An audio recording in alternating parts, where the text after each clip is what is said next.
গোপালগঞ্জের মাটিতে কথা বলতেছি। গোপালগঞ্জের মাটি রাজনৈতিক ভাবে কোন পরিবেশে খুব ভালো করে জানা আছে আমাদের। আওয়ামী লীগের যারা আছেন, অনেক আছেন, আমার কথা শুনতেছেন। আমাদেরকে আপনাদের প্রতিপক্ষ সবসময় ভাববেন না।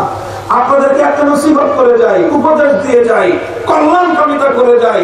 সেটা হলো এই, আপনাদের অনেক ভুল আছে, এটা তো মানেন।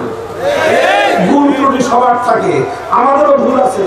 আপনাদের সবচেয়ে বড় ভুল বিগত 50 বছর ধরে যে ভুলটা আপনারা করে আসছেন, আশা করি এইবারের এই হোঁচট খাওয়ার পরে একটু হুঁশ আপনাদের ফিরবে।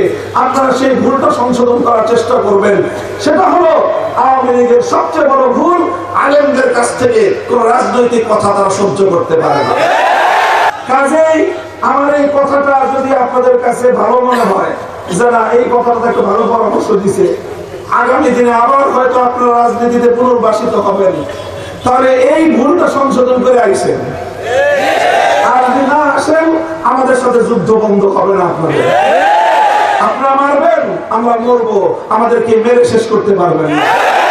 জেলখানা করবেন, আপনার জেলখানা ভরে যাবে, আমাদের সংখ্যা শেষ হবে না। প্রতি ফোঁটা রক্ত থেকে নতুন মুজাহিদ জন্ম নেবে।